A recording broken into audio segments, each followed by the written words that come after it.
तो स्वागत है आप सभी का आपके इस YouTube platform target with Ashutosh पर। आज आप लोग को खुशी होगी कि पहली बार हम आज आप लोग के सामने आकर फेस टू फेस आपको पढ़ा रहे हैं।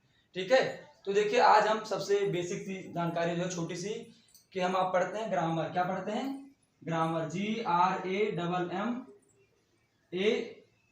क्या पढ़ते हैं? ग्रामर। यानी कि हम क्या पढ़ते हैं पहले जो है ग्रामर। अब हिंदी में भी हम ग्रामर पढ़ेंगे और इंग्लिश में भी। तो दोनों के ग्रामर में देखिए ज्यादा अंतर नहीं है, बस क्या है उसके नाम में अंतर, इसके नाम में अंतर। यहाँ लैंग्वेज का जो है अदलाव बदलाव है, बाकी थोड़े से प्रकार जो है इधर है उधर ऐसे ही थोड़े बहुत अंतर है। ठीक है, तो चलिए आज का क्या है ग्रामर। अब सबसे पहले हम जानेंगे ग्रामर कहते किसे हैं। अब कोई पूछे कि क्या बता दें ग्रामर की हिंदी होती है व्याकरण। देखिए ऐसे काम नहीं चलेगा, क्या व्याकरण बता देने से काम नहीं चलेगा, क्योंकि व्याकरण तो हर कोई जानता है।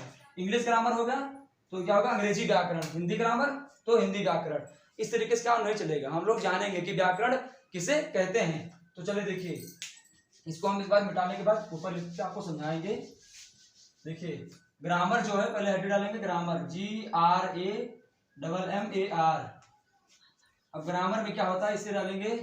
ग्रामर क्या है? डिवाइस होता है। क्या होता है? डिवाइस, DEVICE, मतलब एक तरीका होता है। क्या है? तरीका। अब ये जो है ये कैसा तरीका? ये जो है हमें क्या होता है पढ़ना सिखाता है, यानी लिखना सिखाएगा, राइट। उसके बाद रीड करना सिखाएगा, उसके बाद और क्या करना सिखाएगा? ऐसे राइट करना, रीड करना, ऐसे मतलब किस तरह से लिखेंगे, किस तरीके से पढ़ेंगे, समझना सिखाता है। ठीक है, यही हमें जो है ग्रामर सिखाता है। तो आप इसे कह सकते हैं कि ग्रामर वह माध्यम है जो हमें शब्दों को सही से पढ़ने का लिखने का तरीका बताता है। यानी grammar is a device who जो है टीच सिखाता है, राइट, रीड। ठीक है, तो ऐसे ही हमें लिखना है। अब इसके बाद हम जानेंगे जो है सबसे बेसिक सी जानकारी कि जहां से हमें इंग्लिश ग्रामर की शुरुआत होती है। इंग्लिश ग्रामर हो या हिंदी ग्रामर हो, दोनों की शुरुआत होती है। तो दोनों की शुरुआत सबसे पहले होती है लेटर से, LETTER, लेटर। ये पत्र वाला लेटर नहीं, ये वर्ड वाला, अक्षर वाला, वर्ण, या फिर इसको आप हिंदी में मतलब दोनों भी कह सकते हो, या अक्षर कहो या वर्ण कहो। ठीक है, तो सबसे पहले इसकी हम परिभाषा जानेंगे किसे कहते हैं।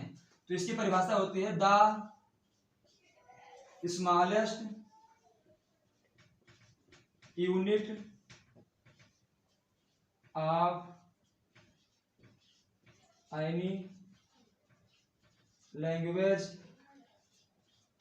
Is called letter. The smallest unit of any language is called letter. देखिए स्मॉलेस्ट का मतलब छोटी, यूनिट मीन्स इकाई, ऑफ मतलब की, और एनी मतलब किसी, लैंग्वेज मीन्स भाषा, यानी किसी भी भाषा की सबसे छोटी इकाई इज है कहलाती, कॉल्ड मीन्स कहलाती है, लेटर मीन्स वर्ण या अक्षर, यानी किसी भी भाषा की सबसे छोटी इकाई जो है वर्ण या अक्षर कहलाती है। इसको हिंदी में लिखेंगे किसी भी भाषा की सबसे छोटी इकाई वर्ण या अक्षर कहलाती है। ठीक है, देखिए हम लिखते थोड़ा छोटा है क्योंकि अभी नए नए हैं, आप लोग जानते ही हो, बाकी धीरे धीरे हम भी बड़ा लिखेंगे। देखिए हम जो है बोलते हैं एक चीज को कई बार बोलते हैं ताकि आप लोग समझ जाएं, लिखने की आवश्यकता नहीं, इतनी बार मैं बोल देता हूं कि आप लोग आसानी से वैसे ही जान जाएंगे।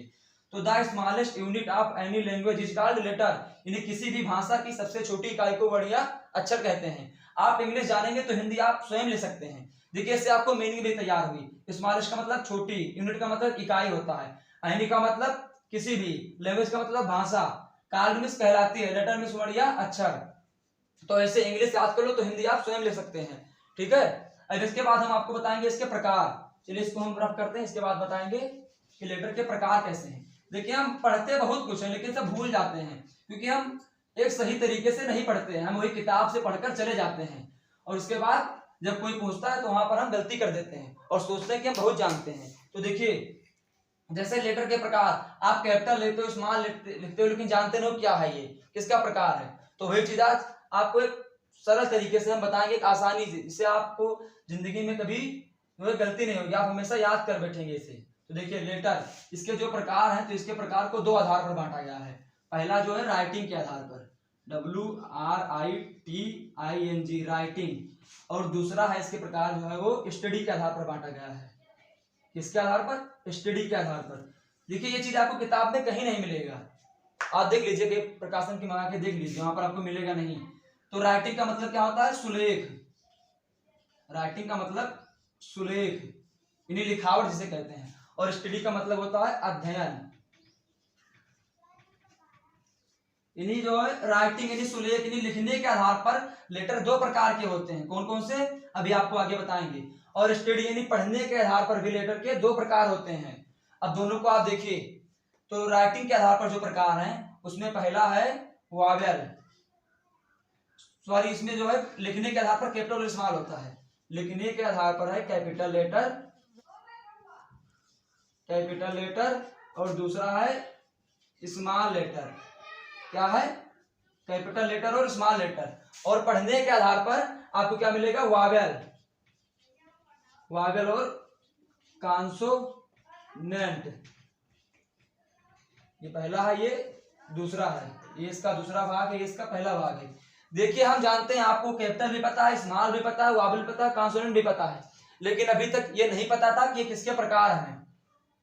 हमें विश्वास है कि आपको ये नहीं पता था, लेकिन ये चीज आपको छोटे छोटे बच्चों को पता है ये चीज, ठीक है। तो आज आप लोग जान गए कि ये किसके प्रकार हैं, ठीक है।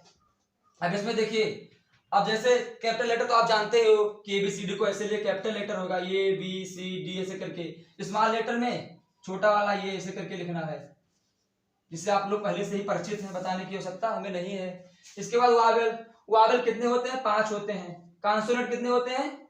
21 होते हैं। अब कितने 5 में कौन कौन से हैं ये भी नहीं जानते तो देख लीजिए, ये E-I-O-U, और इसके बाद इसमें B है, C है, D है, F है, G है, H है, J है, K है, ऐसे करके 21 अक्षर हैं। अब देखिए सबसे बड़ी बात यहाँ पर होती है एक चीज जानने वाली, कि जो है हमारे वर्णमाला में 26 अक्षर हैं इंग्लिश की, लेकिन उसमें से सबसे पहली बात यह है कि इसमें से जो है ये 5 ही वावेल क्यों चुने गए, बाकी और 21 में क्या कमी थी जो वावेल में नहीं आए।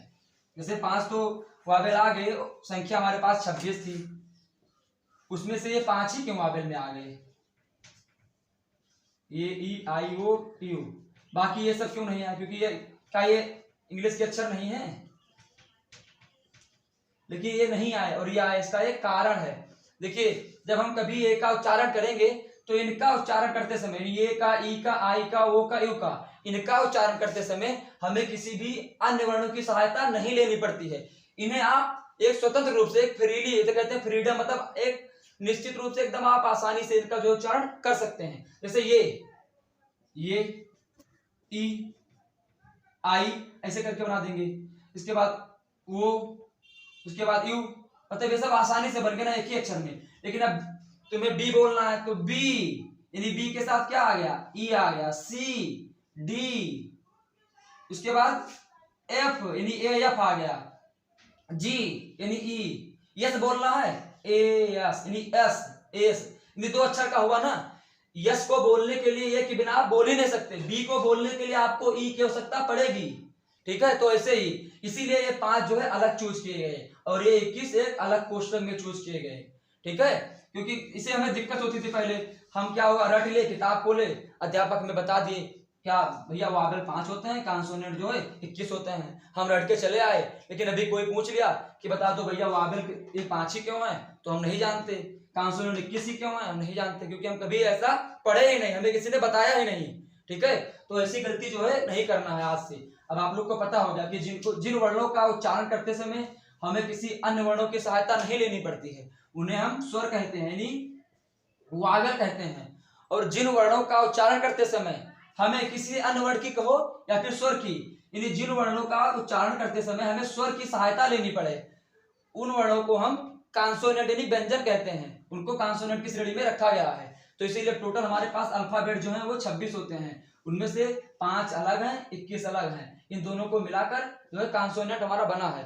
शेष चीज हम अगले वीडियो में नेक्स्ट डे पर चर्चा करेंगे। अगर आप लोग को ये वीडियो अच्छी लगे तो इस चैनल को सब्सक्राइब करके बेल आइकन को प्रेस कर दीजिए और अपने सभी मित्रों के साथ जरूर शेयर कीजिए और बताइए कि ये वीडियो जो है, ये यूट्यूब चैनल जो है, इस पर अच्छी अच्छी जानकारी हमको मिलती है। भले ही देर में मिलती है, कम कम मिलती है, मतलब कई दिनों के अंतराल में मिलती है, लेकिन अच्छी जानकारी आपको यहीं से मिलेगी। अगर इंग्लिश सीखना है तो टारगेट विद आशुतोष को सब्सक्राइब करना पड़ेगा, ठीक है। अब आपकी इच्छा है सब्सक्राइब करें या ना करें, क्योंकि आपका एक सब्सक्राइब ही जो है हमारा मनोबल बढ़ाएगा। आपका एक लाइक ही, आपकी जो प्रतिक्रिया है वो हमारे यहाँ तक पहुंचेगी, क्योंकि आप स्कूल में पढ़ते हैं, वहां पर फीस देते हैं, उसके बाद रोज जाते हैं। हमें आपके कोई भी एक्स्ट्रा फीस की जरूरत नहीं है, हमें ना कोई फीस चाहिए। बस आप हमारे चैनल को सब्सक्राइब कीजिए, मित्रों के साथ शेयर कीजिए, सब्सक्राइब कीजिए, इतना ही है। धन्यवाद, मिलते हैं अगले वीडियो में।